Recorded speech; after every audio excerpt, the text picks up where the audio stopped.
All right, today we're going to use Photoshop to create a collage. And it's kind of like when we would take magazines and cut them out and make a collage landscape. We're gonna do it digitally. But before you get started, you need to search up pictures, okay? And save them in your camera roll. Now, all of this is being done with Adobe Photoshop on an iPad. And so that's what this video tutorial is geared towards. When you type up an image to search, for example, I chose an Irish forest. If you select the word tools and you have down the size, if you choose large, you're gonna get the highest quality photos, which I know that's hard to find. So I wanted to show you that little tip. Instead of saving the smaller image, if you hold it down and get the bigger one, you can see that one's like 1200 by 675. So that is an image that you'll get the most success with. So you want to make sure you get a good quality image. That one's not as good quality. So let's find you another one. So save a couple so that you can, that's a pretty nice one. All right, so then you may want to save some pictures like some animals. So if I put bunny and I put transparent next to it, it's going to give me an image with a background that it has the checkerboard background, so there's nothing else around it. That's really nice because when you're cutting out an image to use, you want that simple background, so it's a lot easier. You could also type in the word clip art after it. So let's say I want a bear and I might use the word clip art. That's also gonna give me the same kind of images. The only thing about clip art is a lot of times they're cartoonish. So you have to choose what you like. So once you get your images in your camera roll, you're going to create a new picture. We're on this recent photo, a recent selection here. Make sure you change the title of your landscape.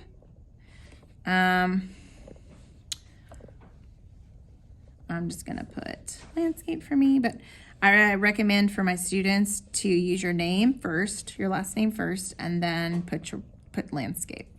Always choose pixels. We're gonna pick 800 as your width, 600 as your height, and 72 as your resolution. And then you're gonna push create. Okay, once you get your Photoshop screen up, we're gonna import, and we're gonna use this icon right here on the left, and we're gonna choose photos, and you're going to find the photo that you want to use. Now, once you get in here, you might realize there's a lot of pixels, and so you may have to change it to make it work. I don't think I'm a fan of that one. I'm gonna pick the other one. Let's do that one. That one seems to be better to me. So I'm going to make it fit, and then you're gonna hit the word done over here. So now you have your first layer, and it is a background. The next layers are going to be the objects that you select to put in it. Now, right now, the bunny's really big, but I'm gonna leave it big for now and change it in a second. We're going to cut him out. You have to select this tool, which looks like a lasso, but it may look differently. If you hit it twice, you'll see all the different types of selection tools. You can choose a lasso where you draw around it, and it's only gonna choose what you just drew. If you don't like that, hit deselect down here. If you have an object selection that's square, this one is probably the one you're gonna use the most. The computer will automatically select the object, and this is the menu for your mask is what we're gonna call it. If you hit refine edge, you'll see there's some different settings. You can actually change, certain settings that make the picture more realistic. So the marching ants is this dotted line you see, but if you wanted to do a feathering texture, which actually helps, especially when you're doing like the fur of an animal, that kind of helps disguise. You can see how it's more feathered right here. That helps disguise the image. Now, if you want to go back, you can hit those three dots. maybe it's too much. Maybe the edge should be shifted more. So you can change all that kind of stuff too, okay? Now, I'm gonna change the size of the bunny. So I'm gonna go up here to the top corner and I'm going to adjust the size of the bunny. Now, if you want him in the foreground, you could have him in the foreground right here sitting in the grass. And then move him around. Later on, if for some reason you wanna move him, you can hit the arrow up here and you can move him however you want. So that's how you move and that's how you change the size. So, all right, we've got our first layer and then we have the bunny. Let's say you wanna add a shadow to the bunny. I would create a new layer and I would create a brush that you can do that with. So pick one that's kind of got, you know, maybe a soft brush, or this one's a graphite. Choose the size of the brush that's more manageable. Make sure that you're playing with the opacity. You may actually want to pull down the opacity so it's not so strong. It's more of a gray. So I'm gonna kind of like test it out. You can see how I have like a little, you know, it's got a little bit right there on him. And especially when you're overlapping something, that's kind of important. Now, notice that I put the layer on top and I'm being kind of messy with it. I'm not gonna stress about that because I can pick this layer up and move it under the bunny and then all of a sudden it's a lot neater. So take advantage of those tools that Photoshop offers to make things neater. All right, new object. Bring in the photo. I'm gonna choose this bear. It's a realistic bear, right?